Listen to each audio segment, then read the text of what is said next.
So welcoming you all, chapter number 2, the most important ji 7.1c। तो वो कहता है कि जी शेड्यूल 1 अब हम कवर अप करने जा रहे हैं, जिसके अंदर हम आपको 4 एक आइटम्स बताएंगे, जिसके अंदर अगर कंसिडरेशन ना भी हो तब भी उसको सप्लाई की डेफिनेशन में इंक्लूड कर लिया जाएगा। क्योंकि अभी तक ऊपर जो दोनों पॉइंट्स है, दोनों के अंदर कंसिडरेशन होनी जरूरी थी।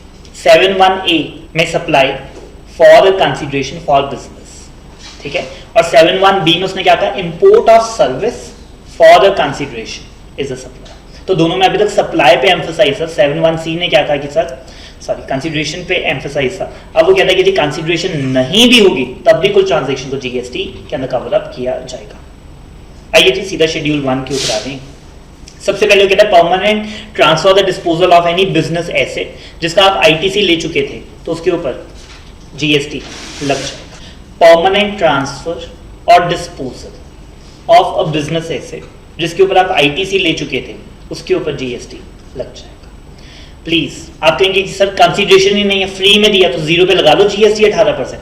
वो कहता है कि जो उसके लिए हमारे पास वैल्यूएशन चैप्टर है, हम वहां पे जाके बता देंगे कितनी वैल्यू हमारी नजरों में इसकी है, ठीक है। सो वैल्यूएशन को लेकर अभी ट्रबल मत होगी, अभी तो ये बात कि इसके ऊपर जीएसटी लगाना है कि नहीं लगाना, ठीक है। सो वो कहता है कि जी इन सभी केसेस में हमें पता है कंसीडरेशन 0 है, बदले में कुछ नहीं आया, लेकिन फिर भी इसे सप्लाई मान के जीएसटी लगाया जाएगा। वैल्यूएशन चैप्टर इन सभी केसेस में आपको बता देगा उस चैप्टर के अंदर कि जी वैल्यू क्या मानी जाएगी, ठीक है, बट इनके ऊपर जीएसटी तो लगेगा।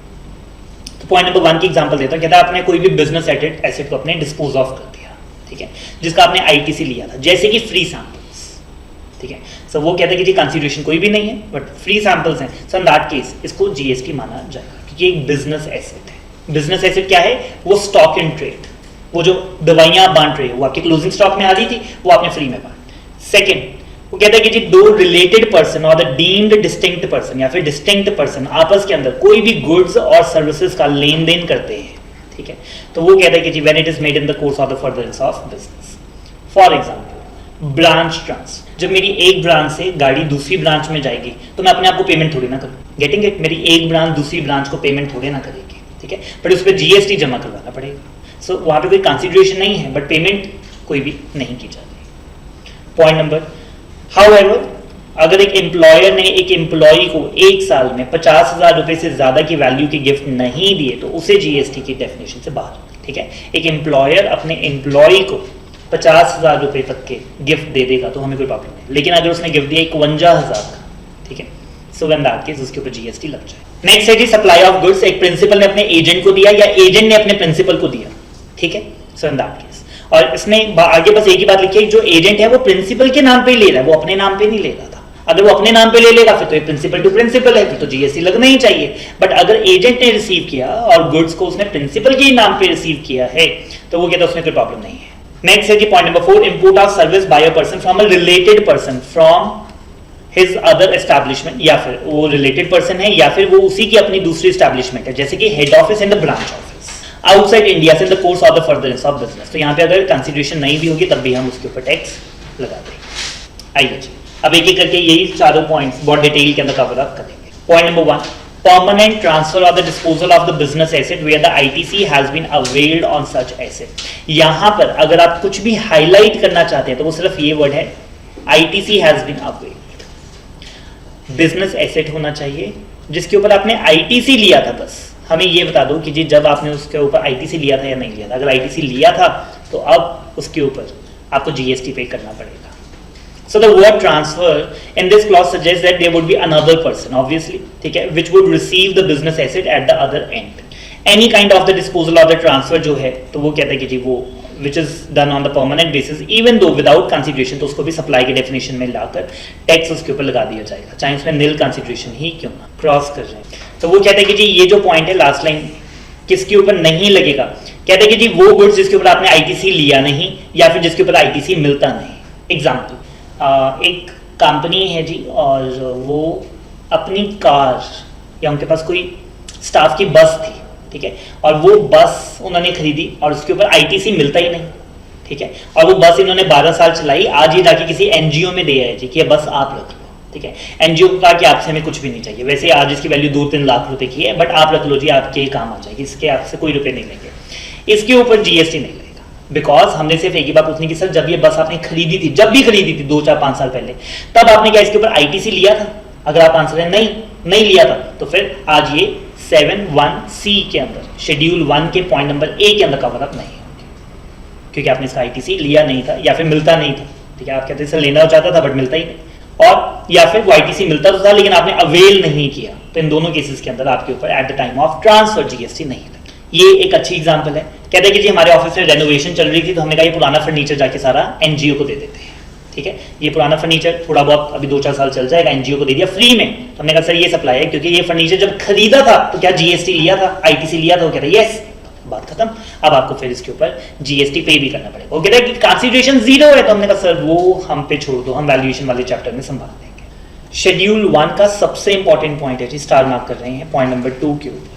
वो कहते हैं कि जी जब सप्लाई ऑफ गुड्स और सर्विसेज हैं बिटवीन द रिलेटेड पर्सन और द डिस्टिंक्ट पर्सन, रिलेटेड और द डिस्टिंक्ट पर्सन, जिसको सेक्शन 25 में बताया गया है, इन the course of the furtherance of business.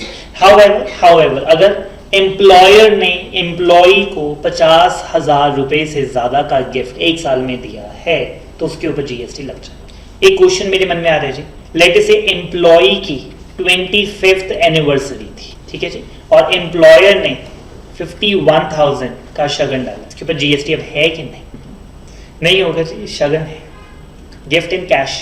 यहाँ पे गिफ्ट्स इन काइंड की बात हो रही है, जो मनी है वो तो गुड्स और सर्विसेज दोनों है। ठीक है, ये सप्लाई ऑफ गुड्स और सर्विसेज नहीं है, लेकिन अगर उसने 51,000 का कोई इक्विपमेंट दिया, कोई फोन दे दिया, कोई लैपटॉप दे दिया, उसके ऊपर जीएसटी लग जाएगा।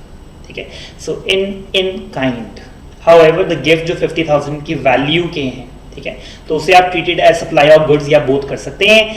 However it should be in kind. अगर ये इन कैश है फिर कैसे आप लगा दो, cash is out of the purview of the GST.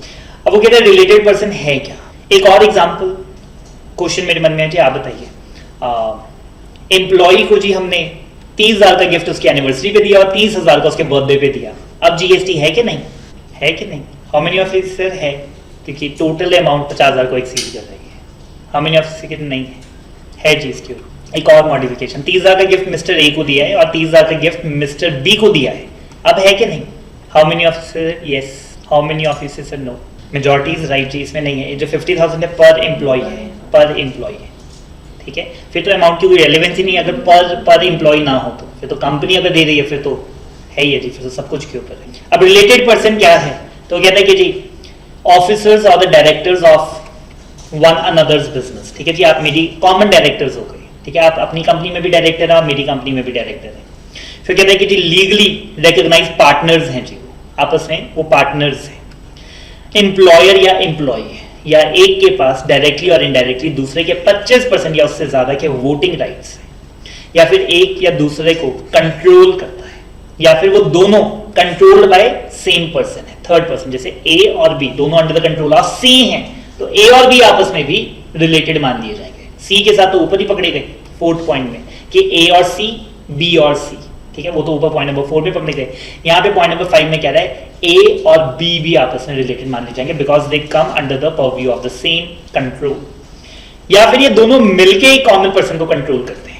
ठीक है, ए और बी दोनों मिलके सी को कंट्रोल करते हैं, तो भी ए और बी आपस के अंदर रिलेटेड मान लिए जाएंगे। अब ए सी और बी सी तो 4th पॉइंट में ही आ जाए। And the last, they are the members of the same family.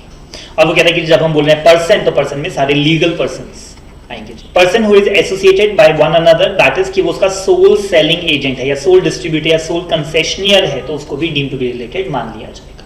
ठीक है, मतलब आप एक ही बंदे की डिस्ट्रीब्यूटरशिप लेकर बैठे हैं, बट अगर आपके पास 5-6 डिस्ट्रीब्यूटरशिप है, आप कहते हैं सर सबकी हम बेचते हैं, इन that case got it. Family का क्या मतलब है? तो वो कहता है कि जी फैमिली का मतलब है स्पाउस और बच्चे, parents, grandparents, brother and sister of the person if they are wholly or mainly dependent upon that person. ठीक है, तो स्पाउस और बच्चे तो आएंगे ही आएंगे, बाकी जो घर परिवार है वो सिर्फ तभी अगर वो आपके ऊपर होली और मेनली डिपेंडेंट। फिर वो कहता है कि जी अगर एम्प्लॉयर ने एम्प्लॉय को कुछ दिया by the virtue of aforesaid, in that case तो कहता है हाउएवर अगर वो एम्प्लॉयमेंट के ही अंदर फॉल कर रही है, फिर उसके ऊपर जीएसटी की लगाने की बातें नहीं आएगी। ये हाउएवर वाला पॉइंट समझा दूं। किसी एम्प्लॉय को हमने कहा कि जी आपको डे 1 को ही कंपनी की गाड़ी भी मिलेगी, लैपटॉप भी मिलेगा और मोबाइल भी मिलेगा, ये टर्म्स ऑफ एम्प्लॉयमेंट है।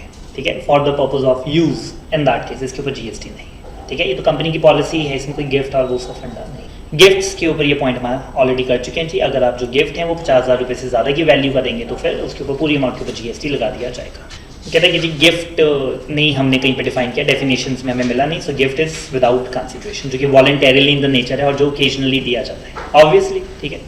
कोई गिफ्ट के लिए केस नहीं कर सकता कि करवा चौथ का व्रत रखा और गिफ्ट दिया नहीं, ठीक है। परक्विजिट्स इसमें कवर अप नहीं होंगे। It may be noted that the services by the employee to the employee in the course or in the relation of employment is outside the scope of GST. It follows therefrom that the supply by the employer to the employee in the terms of contractual agreement entered into between the employer and the employee will not be subject to the GST. और वो कहते हैं कि जी अगर हमने आपको जैसे कि कहा कि जी मेंबरशिप ले दी किसी क्लब की, हेल्थ और फिटनेस सेंटर की, तो वो कहते हैं इसके ऊपर भी जीएसटी नहीं लगेगा। फ्री हाउसिंग दे दीजिए, आपको रहने के लिए दे दिया, तो वो कहता है कि जी ये भी part and parcel to the cost of the company, इसके ऊपर भी जीएसटी नहीं लगेगा, ठीक है। या नॉमिनल में दे देते हैं, बहुत लोगों ने ना अपने वो बनाए होते हैं कि आप हमारे घर में रहिए, वैसे इसका रेंट 1 लाख रुपये महीने, आपसे 5,000 दे देना, 10,000 दे देना, that too is not liable to the GST. So कहते हैं कि therefore if the services are provided free of charge to all the employees by the employer then the same will not be liable to the GST provided that the appropriate GST was paid, कि आपने उसके बाद GST पे किया था जब आपने employer ने प्रिक्योर किया था। फर्दर आईटीसी स्कीम के अंदर जीएसटी इन सबका आईटीसी लेने से आपको मना करते हैं, आपको पे करना है लेकिन आईटीसी नहीं पे करना, ऐसे तो कंपनी बहुत अपना फायदा करवा देगी। Distinct person as specified in the section 25, याद है किसी को डिस्टिंक्ट पर्सन? अगर आप मल्टीपल स्टेट्स में काम करते हैं तो आपको मल्टीपल रजिस्ट्रेशंस करवानी जरूरी होती है, ठीक है। अगर आप विद इन वन स्टेट काम कर रहे हैं, जैसे कि पंजाब के अंदर ही मेरी 3 ब्रांचेस हैं, लुधियाना, जलंधर, बठिंडा के अंदर, फिर मेरे पास ऑप्शन है कि मैं तीनों की एक रजिस्ट्रेशन करवा लूं और मेरे पास ऑप्शन है मैं तीनों की 3 रजिस्ट्रेशन करवा लूं। अब ध्यान से सुनना, अगर तो मैंने 3 रजिस्ट्रेशन करवा ली तो ये डीम्ड डिस्टिंक्ट माने जाएंगे, ठीक है। बट अगर आप सिंगल रजिस्ट्रेशन में काम चला रहे थे तो फिर इसको डीम्ड डिस्टिंक्ट नहीं माना जाएगा। लेकिन अगर आप मल्टीपल स्टेट्स के अंदर है और आपको फिर वहां पे तो अलग अलग रजिस्ट्रेशन लेनी ही पड़ेगी, उनको तो डीम्ड डिस्टिंक्ट माना ही जाएगा। रीड कर लेते हैं, सेक्शन 25 है जी, रजिस्ट्रेशन के चैप्टर में ये सेक्शन आता है। A person who has obtained, आपने ले लीजिए अलग अलग, या फिर is required to obtain more than one registration whether in one state of the UT or more than one state of the UT, so in that case each such registration shall be treated as a distinct person for the purpose, ठीक है। तो example भी पढ़ लेते हैं। रॉय एक chartered accountant है जी, दिल्ली में इनका हेड ऑफिस है और वो कहता है कि जी एमपी के अंदर इन्होंने एक ब्रांच खोली और वहां पर अलग से रजिस्ट्रेशन करवा दी, तो इनको डीम्ड डिस्टिंक्ट कर देता हूं। वो कहता है कि जी मैं 2 स्टेट्स में ऑपरेट कर रहा हूं और मेरे पास दोनों में अलग अलग रजिस्ट्रेशन नहीं है, तो मैंने कहा लेकिन आपको लेनी चाहिए अगर अलग अलग स्टेट में आपकी 2 ब्रांचेस हैं। तो वो कहता है कि जी एक जगह मेरा होटल है और दूसरी जगह लिकर शॉप है, अब लिकर शॉप के लिए तो जीएसटी लेना ही नहीं पड़ता। तो अब होटल से अगर कोई गुड्स लिकर शॉप में या लिकर शॉप से कोई गुड्स होटल के अंदर आ रहे हैं तो उसके ऊपर जीएसटी लग जाएगा, ठीक है, लग जाए, सॉरी लिकर के ऊपर तो लगेगा नहीं, होटल से इधर भेजते हैं, फर्नीचर और लिकर करते हैं, ठीक है। सो फर्नीचर शॉप से अगर लिकर के ऊपर कुछ गया है, सो इन दैट केस उसके ऊपर जीएसटी लग जाएगा, ठीक है, क्योंकि वो लिकर आ रही थी और लिकर के ऊपर तो जीएसटी है ही, वो तो गुड्स ही नहीं, गुड्स हैं बट नोटिफाइड नहीं है अभी तक। फाइन, तो पॉइंट नंबर 2 पढ़ते हैं। ऊपर तो वो कहता है रजिस्ट्रेशन ले ली अलग अलग या फिर लायबल फॉर द रजिस्ट्रेशन थे तो आपको डीम्ड डिस्टिंक्ट माना जाएगा। लेकिन यहां पे वो कहता है कि जीएसटी, एग्जांपल पढ़ लेते हैं। महेश्वरी एंटरप्राइजेस एक रजिस्टर्ड सप्लायर है जिनके एयर कंडीशन रेस्टोरेंट हैं इन द जयपुर और इन्होंने एक लिकर शॉप खोल दी यूके के अंदर, राजस्थान और यूके अलग अलग स्टेट हो गई तो अलग अलग हो गए। अब वो कहता है कि for trading of the alcoholic liquor for the human consumption, since the supply of the alcoholic liquor for the human consumption the UK is a non taxable supply, तो Maheshwari enterprises is not required to obtain the registration with respect to the same in the UK. In this case, अगर air condition restaurant से और जो liquor shop है इनको deemed distinct person मान लिया जाएगा, तो अगर इनके आपस में कुछ देन लेन होता है सो इन दैट केस उसके ऊपर जीएसटी लग जाएगा। बट अगेन अगर वो लिकर है फिर नहीं। स्टॉक ट्रांसफर और द ब्रांच ट्रांसफर, तो वो कहता है कि 10 जो ट्रांजेक्शन्स होती है between the different locations with a separate GST number with of the same legal entity, ठीक है। एंटिटी एक है, पैन नंबर एक ही है, लेकिन उन्होंने रजिस्ट्रेशन नंबर अलग अलग ले रखे हैं तो उसको भी सप्लाई मान दिया जाएगा और उसके ऊपर जीएसटी लग जाएगा। जैसे कि वो कहता है कि जी ये कोई शॉप है एकोपिक और इन्होंने 5000 जैकेट्स अपनी फैक्ट्री से भिलवाड़ा के अंदर इनकी कोई रिटेल शोरूम है वहां पे ट्रांसफर कर दिया, तो फिर ठीक है दिल्ली के शोरूम से और भिलवाड़ा के अंदर फैक्ट्री थी और वहां से दिल्ली में चले गए तो फिर इसके ऊपर जीएसटी पे करना पड़ेगा। However, अगर 2 एंटिटीज हैं लेकिन सिंगल रजिस्ट्रेशन है जैसे लुधियाना से जलंधर, दोनों का जीएसटी नंबर सेम है तो कोई प्रॉब्लम नहीं है। ये बहुत सिंपल है जी। प्रिंसिपल ने अपने एजेंट को कोई गुड्स दिए जिसमें एजेंट ने प्रिंसिपल के बिहाफ पे आगे वो गुड्स सप्लाई करने हैं, या फिर एजेंट ने प्रिंसिपल को दिए जब एजेंट ने वो गुड्स को रिसीव किया था on the behalf of principal. तो वो कहते हैं कि जी आपस में कोई कंसीडरेशन ना भी हो तब भी इसके ऊपर सप्लाई मान के जीएसटी लगा दिया जाएगा। It must be noted that कि इसमें सिर्फ गुड्स ही आ रहे हैं जी, सर्विसेज नहीं आ रही। सप्लाई ऑफ गुड्स मतलब है means a factor, broker, commission agent, आड़तिया, डेल क्रेडिट एजेंट जिसमें इंश्योरेंस होती है कि पैसा आप ही दोगे अगर आपने कोई सेल की है, कल बैड डेट्स हो जाते हैं तो याद है आपको डेल क्रेडिट, ठीक है। एजेंट ना मेरे गुड्स किसी को भी बेचे जा रहे हैं अपनी कमीशन के चक्कर में और गलत मलत बंदे को भी दे जा रहे हैं और वो कल मेरे पैसे डूब गए, तो मैंने एजेंट को बोला कि यार तेरे को मैं 2% कमीशन देता था, अब से तेरा प्रमोशन हुआ, अब तेरे 4%, लेकिन अगर तूने कोई सेल करवाई और बैड डेट्स हो गए तो बैड डेट्स तेरे को बेयर करने पड़ेंगे, तो तू पार्टी देखकर मेरी सेल करवाया कर, ठीक है। ऐसे रैंडमली किसी को भी बेच के मत आ जाएगा जिसकी वर्थ भी नहीं है, तो वो मेरे को अभी एडवांस देता है, कहता है बाकी बाद में दूंगा, बाकी बाद में देता ही नहीं। सो डेल क्रेडिट जिसमें हम कहते हैं कि इंश्योरेंस देखो ही करनी पड़ेगी for bad debts. An auctioneer or any other mercantile agent by whatever name called, जो कि बिजनेस और सप्लाई करता है, receipt of the goods or the both on the behalf of another principal जिसका वो एजेंट है। इजी सी examples हैं। कहता है कंपनी है, वो गांव में उनकी फैक्ट्री है जी और उन्होंने शहर में एजेंट्स बना रखे हैं जो उनके गुड्स को बेचते हैं, तो अगर ये जाके उनको सामान देकर आएंगे तो उसके ऊपर भी जीएसटी लग जाएगा। ऐसे ही ये कार्ड्स बनाते हैं, उन्होंने अपने 20 कार्ड्स अपने डीलर को शोरूम में दे दीजिए, ठीक है। मैंने डीलर वर्ड गलत बोल दिया, इन्होंने एक एजेंट भी खोल रखा, शोरूम भी खोल रखा है, तो फिर इन्होंने जब अपने ही शोरूम में गाड़ी बेची तो उसके ऊपर जीएसटी लग जाएगा। क्रॉस कर रहे हैं जी, इसके अंदर वो कहता है कि जी डिसाइडिंग क्राइटेरिया उसने बताने की कोशिश की है, बस ये देखना है कि अगर एजेंट ने अपने नाम से बिल कट किया है फिर वो P2P है जी, फिर वो एज ए एजेंट नहीं काम करता। जैसे कि अगर वो अपने आगे, जैसे मैंने एजेंट को दिया और एजेंट ने आगे बेचा, और जब आगे बेचा तो वो कहता है कि सर मैं अपने नाम का बिल काट के दे रहा हूँ, आपने मेरे पास आना है। इन दैट केस वो तो बॉस बन के बैठे हैं फिर, ठीक है। सो अगर वो कहता है कि नहीं ये मेरे मालिक हैं, इनके नाम का बिल कटेगा और वही सुनवाई होगी, कल आपके गुड्स खराब निकलते हैं, कुछ भी होता है, आपने गारंटी वारंटी लेने उनके पास जाना है। सो इन दैट केस ये एजेंट के तौर पे रिएक्ट कर रहा है, बट अगर वो बॉस बन के बैठे फिर प्रॉब्लम है। इंपोर्ट ऑफ सर्विस पहले भी आ चुका, ठीक है। It is very confusing. पहले पुराना पॉइंट आपको याद करवाया था, वहां पे था इंपोर्ट ऑफ सर्विस और कंसीडरेशन, बात खत्म। वो कहता है कि जी जीएसटी लगेगा ही लगेगा, बिजनेस है कि नहीं है, मेरे को इससे कोई लेना देना नहीं। यहाँ पे काफी तामझाम है। कहता है import of service by a person from a related person, या उसकी वो अपनी ही एस्टैब्लिशमेंट है, कंसीडरेशन है नहीं लेकिन बिजनेस है, इन दैट केस उसे सप्लाई की डेफिनेशन में इंक्लूड कर लिया जाएगा।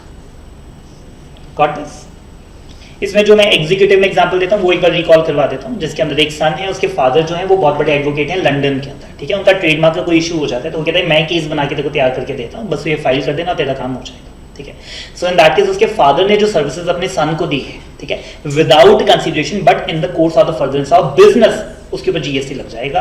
किस वैल्यू पे? वो वैल्यूएशन वाले संभालेंगे, ठीक है। फिर वो अगले दिन कॉल करके बोलता है कि मेरी वाइफ बड़ा तंग करती है। कहते हैं कोई बात, मैं ऐसे डिवोर्स के डॉक्यूमेंट्स बना देता हूँ, बस तू जाके सबमिट कर देना, कोई एल्यूमिनाई भी नहीं देनी पड़ेगी, अपना काम बहुत बढ़िया हो जाएगा, ठीक है।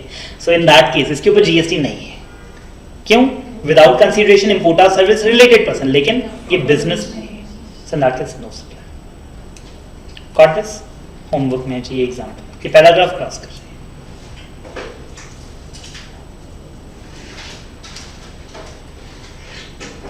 Mrs. Pragati received the legal advice for the personal problems, question यहीं पे खत्म हो जाएगा जी अगर पैसे ना दिए तो, and paid 1000 pound for the UK fees, for the legal fees to Miss उन्नति of UK, ठीक है जी। ये तो आया 7(1)(b), import of service for the consideration, बात खत्म। बिजनेस है कि नहीं है, बात खत्म। 7(1)(b) के अंदर ये पहली लाइन के हिसाब से जीएसटी लग गया। 7(1)(b), ठीक है। 7(1)(c) के अंदर शेड्यूल 1 की 4th एंट्री की बात नहीं कर, ठीक है। 7(1)(c) नहीं लगाया। 7(1)(b) कहता है कि जी पर्सनल प्रॉब्लम से इंपोर्ट ऑफ सर्विस किया प्लस कंसीडरेशन, बात खत्म। एक्सप्लेन वेदर द अबव के ऊपर लग जाएगा, तो हमने कहा कि जी बिल्कुल लग जाएगा। लेकिन in the above cases both of them are the real sister और कोई कंसीडरेशन पे नहीं की, फिर आपका आंसर क्या होगा? फिर यहाँ पे छुट्टी होगी। 7(1)(b) पकड़ नहीं पाए क्योंकि कंसीडरेशन नहीं है। 7(1)(c) ने कहा कि जी रिलेटेड पर्सन होना चाहिए, हमने कहा है। इंपोर्ट ऑफ सर्विस होना चाहिए, हमने कहा है। कहता विदाउट कंसीडरेशन, वो भी है लेकिन पर्सनल प्रॉब्लम थी, तो हमने कहा कि जी सर चौथी कंडीशन पूरी नहीं हुई, जीएसटी नहीं लगने पाया ना 71B में ना 71C के अंदर, शेड्यूल 1 के अंदर एंट्री नंबर 4 में। और वो कहता है कि जी रियल सिस्टम है, लेकिन जो एडवाइस थी वो उसके बिजनेस से रिलेटेड थी, फिर 71C पकड़ लेगा जी इसको। 3 केसेस उसने पूछे हैं, तो थर्ड केस के अंदर अब आप टैक्सेबल हो जाएंगे। चलें नेक्स्ट 7(1)(a, जिसमें वो कहते हैं कि जी सिर्फ क्लासिफिकेशन की बात होगी कि ये सप्लाई ऑफ गुड्स हैं कि सर्विसेज। यहाँ पे ये हमसे मत क्वेश्चन करना कि सप्लाई है कि नहीं, हम तो ये बताने आए हैं कि सप्लाई ऑफ गुड्स है या ये सप्लाई ऑफ सर्विसेज है। सो सिर्फ क्लासिफिकेशन, आप चाहें तो ऊपर लिख लीजिए क्लासिफिकेशन, ठीक है। सो Thus, the schedule 2 for determining whether a particular transaction is a supply of goods or supply of services. So it helps in mitigating the ambiguities जो कि earlier laws में बड़ी debate होती थी कि supply of goods है कि supply of services, जैसे कि सॉफ्टवेयर, जैसे कि रेस्टोरेंट, ठीक है, तो बड़ा इनमें झगड़े होते थे कि supply of goods है कि supply of services। आइए जी, सबसे पहले वो कहते हैं कि अगर आपने गुड्स की ऑनरशिप को ट्रांसफर कर दिया है तो हमने कहा कि ये सप्लाई ऑफ गुड्स है, ऑब्वियस। सेकंड, वो कहता है कि जी आपने सिर्फ उसे गुड्स को यूज करने का राइट दिया है लेकिन उसे ऑनरशिप नहीं दी। जैसे आपने कहा कि मेरी गाड़ी ले जाओ 2 दिन चला लो रेंट पे, ठीक है, और फिर वापस कर देना, तो हमने कहा सर ये सप्लाई ऑफ सर्विस, ये सप्लाई ऑफ गुड्स नहीं है, क्योंकि आपने उसे गाड़ी हमेशा के लिए नहीं दी है, टाइटल नहीं दिया, ऑनर नहीं दिया, सिर्फ उससे क्या कहा कि जी यूज करनी है 2-4 दिन कर लो, 2-4 घंटे कर लो, so in that case it is supply of service. कोई प्रॉब्लम?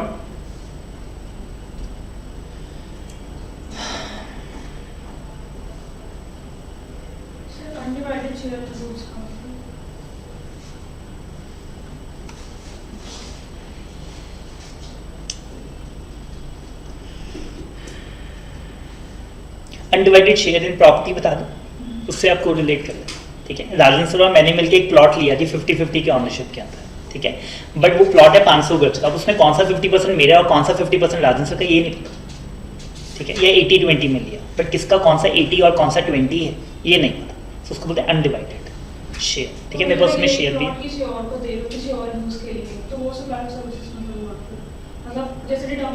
हाँ, यहाँ पे प्लॉट नहीं, यहाँ पे गुड्स है, ठीक है, जैसे 2 करोड़ का स्टॉक लेकर आए 50-50 ऑनरशिप के अंदर, लाइक दैट। मतलब मैं आपको वैसे बता रहा हूँ, हस्बैंड और वाइफ या राजन सर और मैं ऐसे केस में जैसे 2 पार्टनर्स मिलकर एक प्लॉट ले लेते हैं 50-50 ऑनरशिप में, और कल लेटर से किसी भी वजह से हम कहते हैं कि जी 250 गज आप रख लो, 250 गज मैं रख लो, और उसकी रजिस्ट्री करवा रहे हैं, तो इट इज़ अ ट्रांसफर। हम दोनों उस प्लॉट को पहले 250 गज को ट्रांसफर कर रहे हैं राजन सर को, और फिर अगले को ट्रांसफर कर रहे हैं 250 गज को मेरे नाम पे, ठीक है। पहले वो 2% थे और बाद में फिर वो 250 गज हो गया, ठीक है, ये अलग रजिस्ट्री लगेगी इसके लिए। So this is the very big point, registry में स्टैम्प ड्यूटी लगेगी दोबारा से, और जबकि आपस में ट्रांसफर इंटर से। चले आगे, इसमें वो कहते हैं कि जी आप ना मेरे गुड्स यूज कर लो, और at least sale on approval basis है ये, जिसमें हमने क्या कहा कि आप गुड्स 1 महीना चलाकर देख लो, हमें तो अपने प्रोडक्ट पे पूरा विश्वास है, जो भी काम है आपका जरूर हो जाएगा, और पेमेंट चाहे 1 महीने के बाद आके दे दें। तो वो कहता है transfer of the title in the goods under an agreement, जिसमें हमने क्या कहा कि जी आप पहले इसको यूज करके देख लो, ऑनरशिप एक फ्यूचर डेट में हम आपको ट्रांसफर करेंगे जब आप हमें पूरे पैसे दे देंगे, ठीक है। तो इसमें उसने कहा कि जी आप गुड्स को यूज कर लो, एक्स ने वाई को कहा कि आप यूज कर लो जी मेरे goods, provided that at the end of 1 month आप हमें पूरी पेमेंट देके ऑनरशिप ले जाना, नहीं तो गुड्स वापस कर जाना। तो ये भी ownership, transfer of goods, transfer of goods, इसमें आपने कॉम्बिनेशन करने की कोशिश की कि टाइटल भी ट्रांसफर हो रहा है और थोड़ी देर यूज भी करने दे रहे हैं। चलिए क्या आगे, लैंड और बिल्डिंग को अगर आपने लीज पे, टेनेंसी मतलब रेंट पे, ईजमेंट, लाइसेंस पे दिया है तो ये सप्लाई ऑफ सर्विसेज है। नेक्स्ट, लीज और लेटिंग आउट ईदर होली और partly the building including a commercial, industrial, residential complex for the business और द कॉमर्स, तो इसे सप्लाई ऑफ सर्विसेज के अंदर आ जाएगा।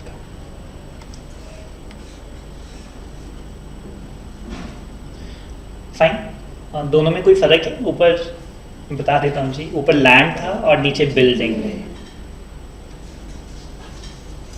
ठीक है। लैंड के ऊपर जीएसटी लगेगा ही लगेगा। लैंड किसके लिए यूज होती है? जैसे पार्किंग का ठेका हो जाता है जी, और मेला मूला लगाना है आपने, एग्जीबिशन लगानी है, कुछ गेट टुगेदर करनी है, कुछ गॉट इट। और बिल्डिंग के अंदर थोड़ा अगर आप ध्यान से पढ़ेंगे तो वो कहता है कि जी अगर बिल्डिंग बिजनेस और कमर्शियल पर्पस के लिए यूज होती है तो ही उसके ऊपर जीएसटी है।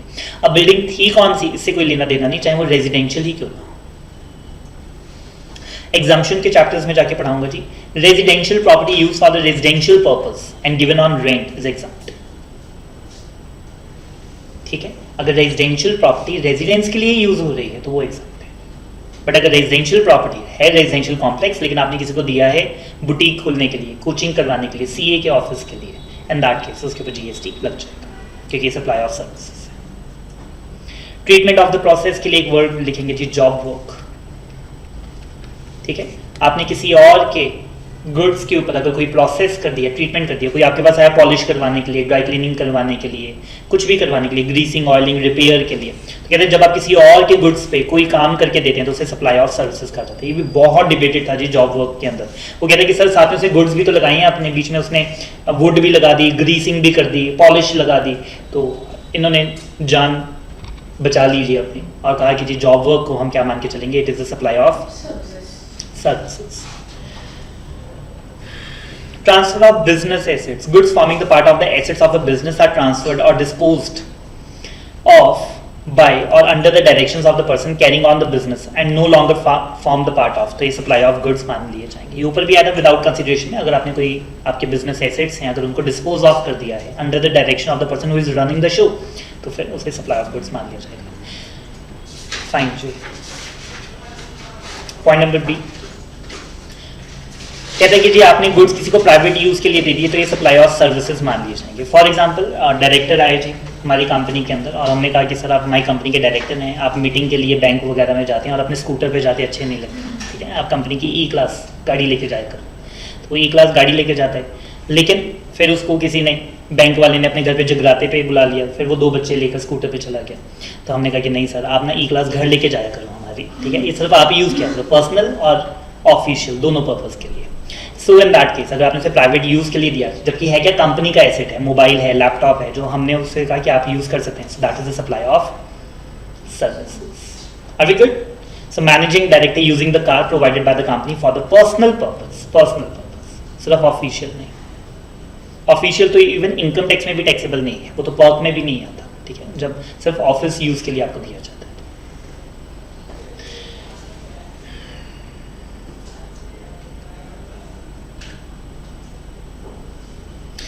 ये बिजनेस बंद हो रहा है जी, इसमें एक्स और वाई पार्टनरशिप फॉर्म चला रहे थे, ठीक है, और सारा कुछ इन्होंने बेच दिया। लास्ट में इनके पास 2 एसेट्स बचे ए और बी, तो वो बिक नहीं रहे थे और ये फॉर्म को डिसॉल्व करना चाहते हैं ए साथ, तो इन्होंने कहा कि जी क्या बेचने की वेट करेंगे, ए वाले स्टॉक आप ले जाओ, लेट से 2 मोबाइल फ़ोन है, एक मोबाइल फ़ोन आप ले जाओ, और वाई ने कहा कि जी दूसरा मोबाइल फ़ोन मैं ले जाता हूँ, ठीक है, और फिर partnership is dissolve. In that case ये जो ले गए जी पार्टनरशिप फर्म के एसेट्स कौन ले गए, उसके पार्टनर्स ले गए, तो हमने कहा कि सर ये इसके ऊपर जीएसटी लगेगा। थोड़ा कॉम्प्लिकेटेड है, समझ में आया तो बताइए जी, ठीक है।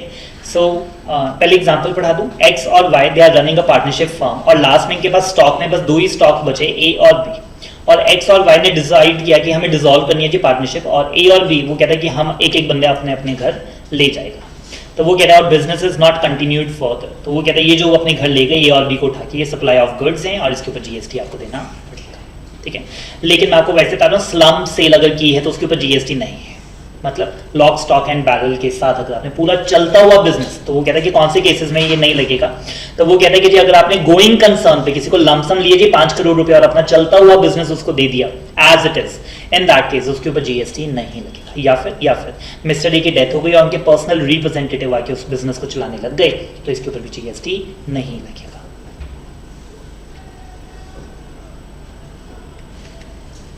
फाइन, तो वो कहता है कि इमीडिएटली बिफोर द सीजर से पहले अगर आप एसेट्स ले जाते हैं तो उसके ऊपर जीएसटी लग जाएगा। Renting of immovable property, supply of service, हमने कहा सर रिपीट आ रहा है, ऊपर भी तो आपने बोला रेंटिंग ऑफ लैंड, ठीक है, सो और फिर आया उसके अंदर बिल्डिंग, ठीक है, जो कॉमर्शियल पर्पस के लिए यूज हो रही थी, तो ये रिपीट है जी मोर और लेस।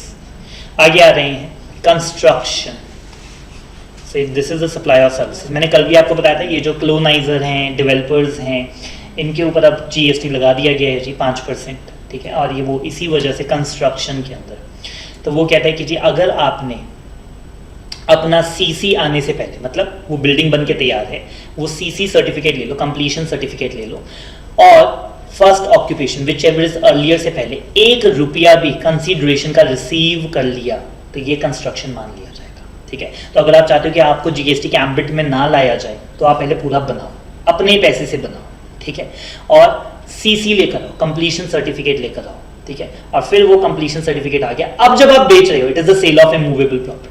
बट अगर आप उनसे पैसे लेकर बनाना शुरू करते हो, तो it is the construction service. इसमें आप ये मत बोलो कि सर हमने प्लॉट्स बेच दिए या हमने फ्लैट्स बनाकर बेच दिए, ये तो आपने शुरू ही तब की है जब आपको 20% उनसे पेमेंट आ गया। आपने से लैंड खरीदी थी, लैंड तो कभी आपने बेची नहीं, आपने तो फ्लैट बेची है। गॉट दिस और नॉट? सो इसमें कंडीशंस क्या है कि अगर आप इसमें नहीं फॉलो करना चाहते, तो सीसी या फर्स्ट ऑक्यूपेशन से पहले 1 रुपया भी कंसीडरेशन का आपके पास नहीं आना चाहिए। अगर 100% कंसीडरेशन सीसी के बाद रिसीव हो रही है, फिर बात खत्म। कौन से केसेस में नहीं आएंगे वो बताया था। मैंने फ्लैट बुक करवाया और मैंने वो आगे बेच दिया, बनने पर जब पोजेशन मेरे को मिल गया, अब मैंने वो अगर आगे बेच दिया, तो उसके ऊपर जीएसटी नहीं है। कॉम्पिटेंट अथॉरिटी, तो ये पैराग्राफ क्रॉस कर रहे हैं, ये कहता है कि गवर्नमेंट बताती है, तो इसमें कौन कौन सी है? Architect registered under the council of the architecture, chartered engineer of the institution of the engineers India, licensed surveyor. इनमें से कोई भी अगर कॉम्पिटेंट अथॉरिटी अगर वो कंप्लीशन सर्टिफिकेट दे देती है कि जी ये हमारी नज़र में कंप्लीट है। सरकारी आर्किटेक्चर हो गया जी, सरकारी आर्किटेक्ट हो गया, और इंजीनियर हो गया या सर्वेयर हो गया।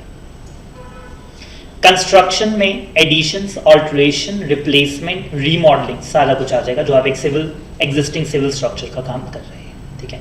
सो कंस्ट्रक्शन सर्विस में एडिशन, आपका 2 माले का घर था, आपने 1 माला और बनवाना है, so in that case that is the addition. Alteration करवानी है, रिप्लेसमेंट करवानी है या रीमॉडल करवाना है। Temporary transfer permitting the use to enjoy the IPR, आपके पास कोई आईपीआर था, वो आपने किसी को कहा कि जी थोड़ी देर के लिए, बेचा नहीं है, temporary transfer permitting to use, ठीक है। सो इन दैट केस ये भी ट्रांसफर सप्लाई ऑफ सर्विसेज मान ली जाएगी, ठीक है। सब में कॉमन पॉइंट है। Development, design, programming, customization, adaptation, upgradation, implementation of, जो वर्ड है जी काम का, that is the IT software, ठीक है। तो सॉफ्टवेयर को लेके भी पहले बहुत झंझट था, सप्लाई ऑफ गुड्स और सर्विसेज, उन्होंने कहा it is the supply of services. Got it? अब उसमें आप अपना डेवलप करवा रहे हैं, डिजाइन, प्रोग्रामिंग, कस्टमाइज करवा रहे हैं, अडेप्टेशन, अपग्रेडेशन, एनहांसमेंट, इम्प्लीमेंटेशन, जो मर्जी करवाइए, हमें नहीं लेना। फिर ये भी पहले आया था जी, एग्रीइंग टू एन ऑब्लिगेशन या फिर रिफ्रेनिंग फ्रॉम एन एक्ट, कुछ ना करना भी करने के समान है, और टू टॉलरेट एन एक्ट और a situation, to do an act, it is also the supply of services, ठीक है। किसी ने कहा कि जी आपकी ऑब्लिगेशन अपने सर ले लूंगा, या फिर मैं ये नहीं करूंगा, या फिर आपके बिहाफ पे मैं कोई जाके एक्ट को टॉलरेट करूंगा। So in all these cases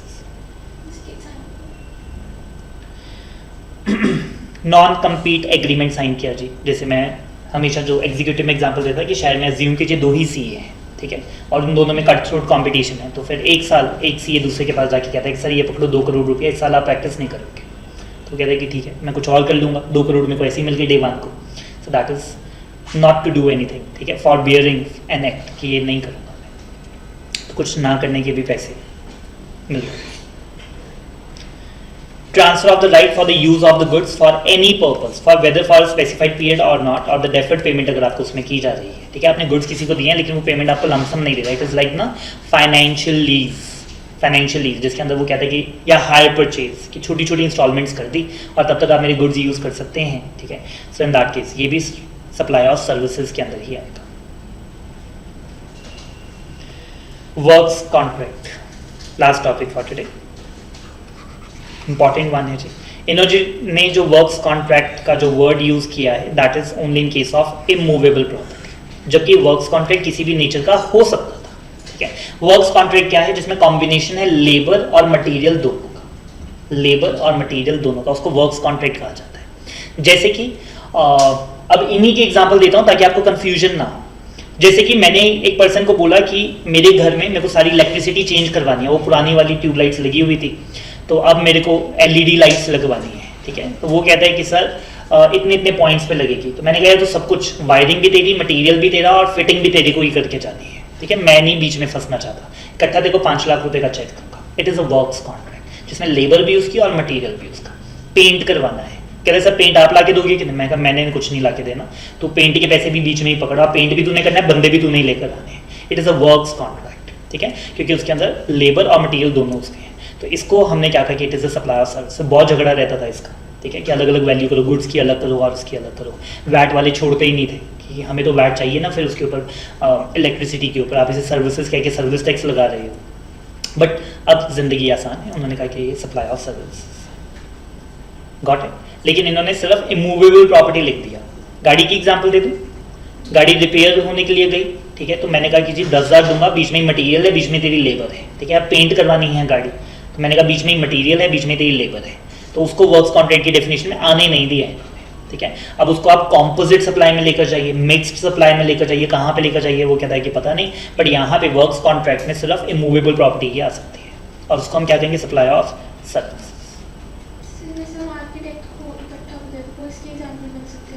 architect supply of services ही है। आर्किटेक्ट क्या करके देगा है ना, आर्किटेक्ट नहीं है। अगर इसकी और एग्जांपल लेटेस्ट है, जो सिविल कॉन्ट्रैक्टर है जिसने बिल्डिंग मेरी खड़ी करनी है, वो कहता है कि आर्किटेक्ट भी मैं ही कर दूंगा, ठीक है। या जो बिल्डिंग कंस्ट्रक्शन है वो अपने आप में वो कहता है कि सर लेबर भी मेरी होगी और मटेरियल भी मेरा होगा। आजकल तो आर्किटेक्ट भी बिल्डिंग की कंस्ट्रक्शन कर देता है, वो भी इसी के अंदर इंक्लूड हो जाएगा। सी कंस्ट्रक्शन भी इसमें नहीं आएगी अगर मटेरियल मैं दे रहा हूँ। तो अगर मैंने उसे कहा कि सर कंस्ट्रक्शन भी आप करोगे, लेबर भी आपकी, डिज़ाइन भी आपका, बट मटेरियल मैं दूंगा, क्योंकि मेरे को लगता है आप हल्का मटेरियल लगा दोगे, सरिया और सीमेंट, ठीक है, फिर ये वर्क्स कॉन्ट्रैक्ट नहीं हो पाए, क्योंकि इसमें सिर्फ लेबर उनकी है, मटेरियल नहीं है। बट अगर वो कहता है कि सर लेबर और मटेरियल भी हम ही करेंगे, इन दैट केस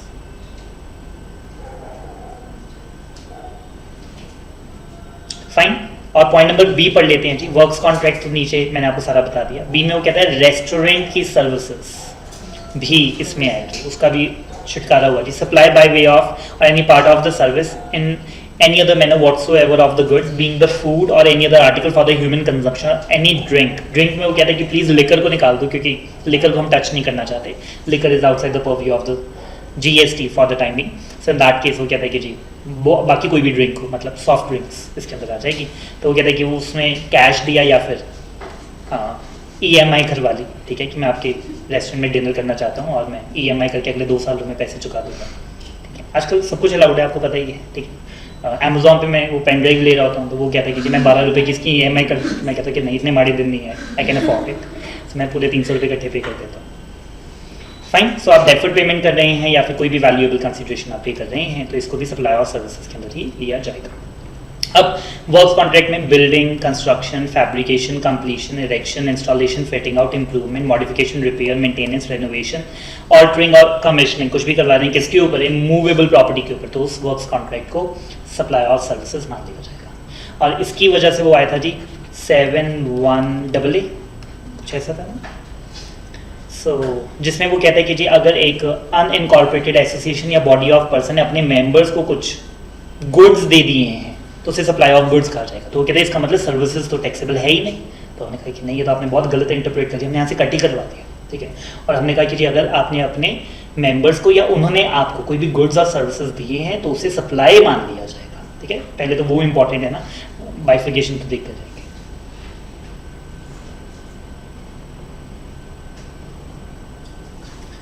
पगड़ी सिस्टम पता है आपको, जो लोग कब्जा करके बैठे होते हैं जी, ठीक है, बहुत लंबे टाइम से, और तो वो जगह खाली करवाने के 5, 10, 20 लाख रुपए ले लेते हैं, ठीक है। और ये इलीगल नहीं है, आप ये मत कहना कि सर ये धक्का कर रहे हैं या गुंडागर्दी है, ठीक है। उनके पास राइट है और वो लेजिट राइट है, ठीक है, और वो राइट्स मार्केट में बिकते हैं।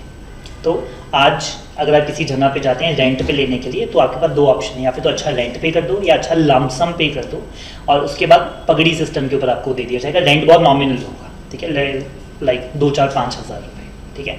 और जगह होगी आपको लगेगा इसका रेंट तो 50,000 होना चाहिए, तो आप उसे बोलोगे पगड़ी सिस्टम पे है, जब मैंने ये लिया था तब 25 लाख रुपए दिए थे, ठीक है। सो दैट इज द पगड़ी सिस्टम। सो उस 25 लाख के अंदर कोई ऑनरशिप नहीं ट्रांसफर, ऑनर तो कोई और है, ठीक है। सो इन दैट केस उसको उसके ऊपर GST लगेगा। वो जो 25 लाख है, अब वो रेंट आप लमसम पे कर दो 25 लाख, और वो 5-5 हज़ार करके, या फिर आप पर मंथ 25-25 हज़ार पे कर दो, ठीक है, दोनों केसेस के अंदर उसके ऊपर जीएसटी लग जाएगा। Got this? और वैसे आपकी नॉलेज के लिए बता रहा हूँ, ये ऑनर को अगर कल मन बना कि जी मेरे को ये प्रॉपर्टी के अच्छे पैसे मिल रहे हैं, मैंने बेचने हैं, ठीक है, तो वो ऑनर को भी कहेगा कि मेरे को 25 लाख दे दो, ले लो आप। तो वो कहेगा कि ठीक है, मेरी प्रॉपर्टी 1 करोड़ की बिक रही है, 25 लाख आप ले लो, 75 लाख मैं ले लेता हूँ क्योंकि मैं तो ऑनर हूँ, और फिर you are out of the, आप पोजीशन अपना खाली करो, और फिर इस तरह से होता है, ठीक है। अब वो 25 के 30 भी मांग सकता है, 35 भी मांग सकता है, ऐसा नहीं है कि वो बाउंड है कि वो 25 में ही डील करेगा, ठीक है। नहीं, ये जो ना पुराने रेंट्स चल रहे होते हैं जिनमें इंक्रीमेंट क्लॉज भी नहीं होता, ठीक है, पुराने टाइम के, जिसमें उसके बाद वैलिड रेंट है, ठीक है, और रेंट है, लीज नहीं है, लाइसेंस नहीं है, word is rent, in that case वो लिख के ये टेनेंसी के अंदर फंस जाते हैं और फिर उसको आप बाहर नहीं निकाल सकते, ठीक है। सो वो आगे उसको रेंट अपना राइट ट्रांसफर कर जाता है, मैंने आपको दे दिया और आपको कहा कि 2 लाख रुपए में दे रहा हूँ, क्योंकि अब उसका रेंट बढ़ गया, मैंने तो 2000 में बुक किया था, ठीक है, आज इसका रेंट है 10,000, मैं आपको बोलता हूँ आपको 2000 ही पे करना है ऑनर को, मैं तो चला जाऊंगा पिक्चर से बाहर, लेकिन आप मुझे लमसम 2 लाख दे दो। फिर आपने बेचा किसी को और आपने कहा कि जी रेंट 2000 ही पे करना है ऑनर को, ठीक है, मैं वो राइट आपको ट्रांसफर कर रहा हूँ, बट आप मेरे को 5 लाख दे दो, ठीक है। फिर प्रिद्धि ने आगे 10 लाख का किया और आगे 20 लाख का किया, ठीक है। बट ये सब कुछ लेजिट है, ये कोई धक्काशाही नहीं है, वो ये कोई ऐसा नहीं है कि आप कब्जा करके बैठे हो, ठीक है। उसके बाद राइट है, उसके बाद प्रॉपर्टी के प्रॉपर रेंट डीड है। Fine, that is it for today.